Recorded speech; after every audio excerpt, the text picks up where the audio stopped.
अब महोदय हमारे इस रतलाम ग्रामीण का जो विधानसभा है उसके अंदर जो जमीन जा रही है उसके 52 गांव शेड्यूल एरिया के अंदर आ रहे हैं।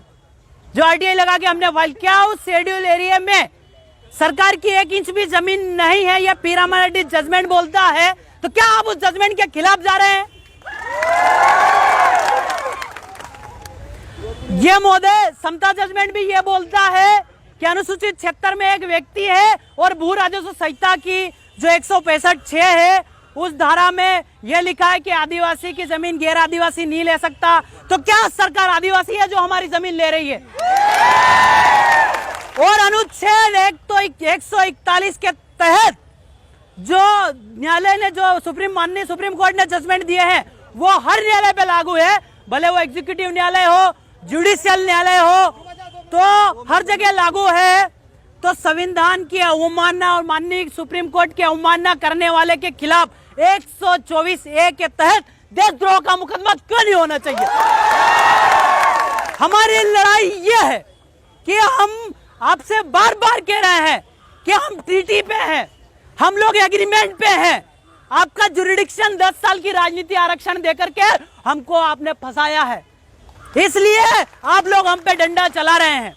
यह प्रवृत्त विधि, यह एडॉप्शन ऑफ लॉ, राष्ट्रपति ने जो कानून गोद लिया है उसके तहत प्रवृत्त विधि और विद्वान विधि बना करके लागू किया है। जो फॉरेस्ट एक्ट बनाया, अभी ये बोल रहे हैं सरकारी जमीन, ये फॉरेस्ट एक्ट बनाया, ये अनुच्छेद 13(2) के तहत हमने विरोध जता दिया तो ये शून्य हो गई। तो फिर आप कैसे कह रहे हैं हमारी जमीन? संविधान को मान आप नहीं रहे हैं, कानून को मान आप नहीं रहे, और देशद्रोही हमको कह रहे हैं। ये कहाँ का कानून लाया है?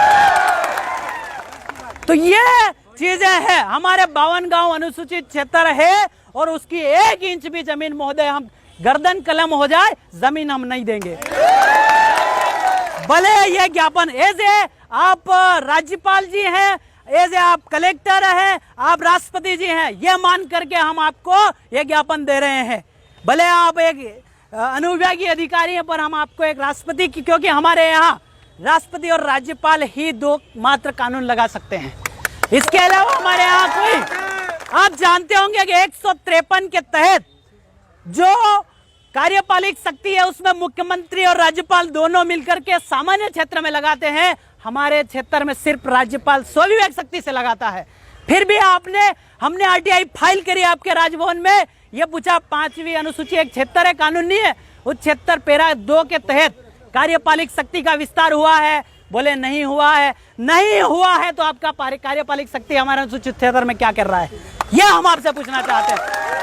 टोटली असंवैधानिक काम है, टोटली असंवैधानिक काम है आपका, यह हम आपको बार बार बोल रहे हैं, इसके बावजूद भी आप हम पे प्रहार करे जा रहे हैं। तो महोदय यह ज्ञापन लाया हूं, इस ज्ञापन में मैं जो आपको धारा दे रहा हूं, शेड्यूल डिस्ट्रिक्ट एक्ट 1874 में हमने अंग्रेजों से लड़के हमारी टेरिटरी को आजाद करवा लिया था, आपने हमको गुलाम बनाया। भारत शासन अधिनियम जो 1935 है, सेक्शन 91, 92 और 311, जो 91, 92 है उसको एग्जिस्टिंग लॉ बना करके हमारे जो आपका जो वर्तमान संविधान है उसमें डाला। और 311 भारत की 3 क्षेत्र थे, इंडियन स्टेट, ब्रिटिश इंडिया और ट्राइबल एरिया, उस पर जुरिडिक्शन लगाने के लिए आप लोगों ने ट्रीटी करा, एग्रीमेंट करा और कहा, ट्रीटी करा, एग्रीमेंट करा और कहा कि यहाँ का लोकल लॉ जो चलेगा, लोकल लॉ यानी force of law and existing law, जो गांव का जो विधि विधान, ग्राम सभा, रूढ़ी प्रथा, विधि को बल। अब विधि को बल का मतलब क्या है? संविधान का पूरा बल हम हमारे समाज के बीच में रखते हैं, यह हमारा लोकतंत्र है। अगर ज्ञात हो तो संविधान की डिबेट में जयपाल सिंह मुंडा ने माननीय अंबेडकर जी को यह कहा था, हमारे समाज को क्या लोकतंत्र सिखा रहे हो, हमसे तुमको लोकतंत्र सीखना पड़ेगा। ये हमारा समाज, पुरखाई समाज कब से लोकतंत्र में बसते आया है। महोदय इंडियन इंडिपेंडेंस एक्ट का जो सेक्शन 7ABC है, इंडियन इंडिपेंडेंस एक्ट वो एक्ट है जो भारत को आजादी देता है, तो उसमें जो सी वाला इलाका है वो सी वाला इलाका हमारा है, ट्राइबल एरिया। इंडियन स्टेट राजा महाराजाओं वाला था वो आपने मिला लिया, ट्राइबल एरिया जो 371 के अंतर्गत आता है वो आज तक नहीं मिला है और ट्रीटी पे चल रहे हो। ये 13(3) का को हमको विधि का बल है, 372(1) आपका यह 372 एक बोलता है 395 के तहत सारी संविधान की विधियां समाप्त होती है तो 372 एक पर्वत विधि को लागू कर लेता है। यह हमारा संविधान बोलता है।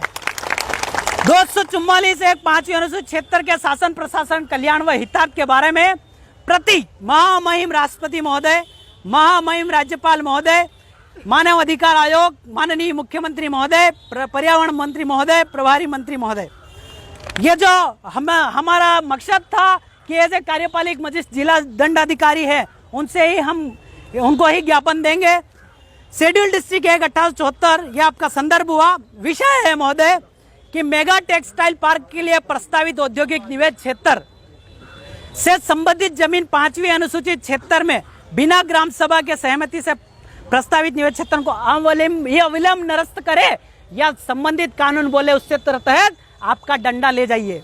ये मेरा आपसे निवेदन है। इसको मैं भी बताता हूँ किस टाइप से आप ले जाएंगे। भारत के संविधान के अनुच्छेद 13(3) का में लिखित फोर्स ऑफ लॉ आदिवासी समुदाय के रूढ़ी प्रथा कस्टमरी लॉ आदिवासी रूढ़िगत ग्राम सभा के अनुरूप कार्य यो आपका इंडियन इंडिपेंडेंस एक्ट 1947 के सेक्शन 18 यानी अनुच्छेद 13(3) का में लिखित ऑर्डर यानी जो आपका 7 ABC है संविधान एक जो बोलता है भारत तथा राज्यों का संघ जो अनुच्छेद 12 की परिभाषा से अनुसूचित 76 उससे बाहर है कि संपूर्ण अधिकारिता मीनिंग कार्यपालिका आपका न्यायपालिका और विधायिका समाप्त कर आपका डंडा ले जाइए। हम हमारा शासन चला लेंगे, हम हमारी जमीन बचा लेंगे, हमको विकास करना विकास कर लेंगे, ट्यूबवेल लगाना ट्यूबवेल लगा लेंगे, तालाब बनाना हम बना लेंगे। तुमको कोई अधिकृत नहीं है यहाँ, क्योंकि आप लोग हमारे जो बक्सवा क्षेत्र है उसकी भी जमीन आप लोगों ने छीनी, अब बस्तर है वहां की भी जमीन छीन रहे हैं आप, वो भी हमारा ही खून है।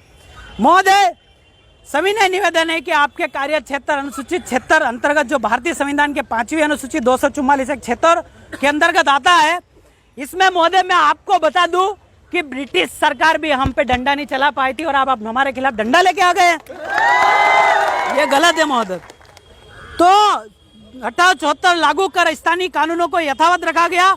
तत्पश्चात इन्हीं जनजातीय क्षेत्रों को भारत शासन अधिनियम 1935 में भाग 91, 92 तथा 311 के तहत विशेष संरक्षण प्रदान किया गया।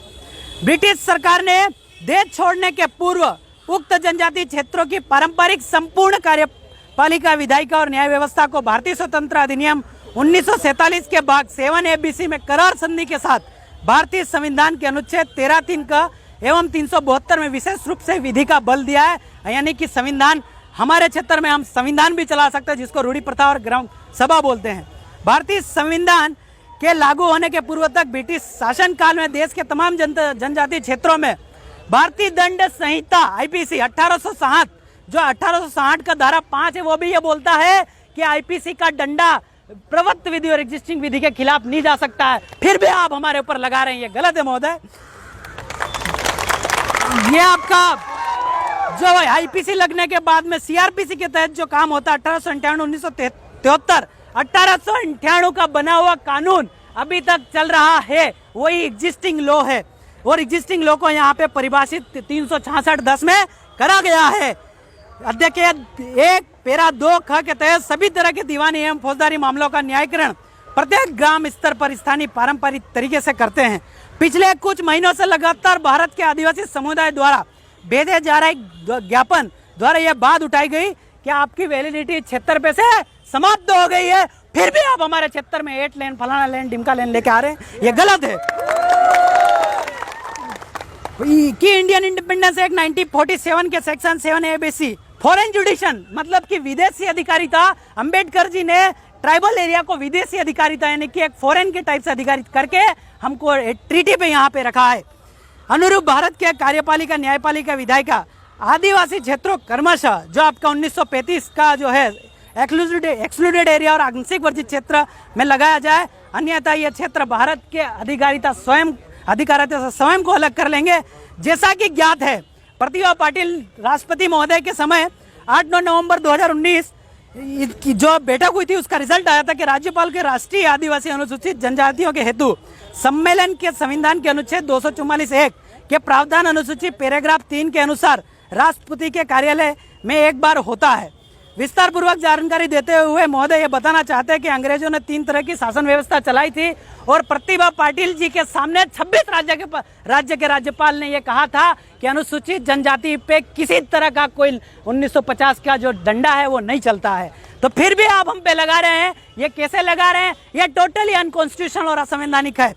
जिसमें पहला था ब्रिटिश इंडिया, जहां अंग्रेजी शासन था, जो अनुच्छेद 1 है आपका जो 7A है इंडियन इंडिपेंडेंस एक्ट 1947 का, इंडियन स्टेट यानी भारत के राज्य क्षेत्र, इंडियन इंडिपेंडेंस का जो 7B है जिसमें राजा महाराजा थे, और जो C था ट्राइबल एरिया आदिवासी क्षेत्र, जहां अंग्रेजों ने शासन किया ही नहीं।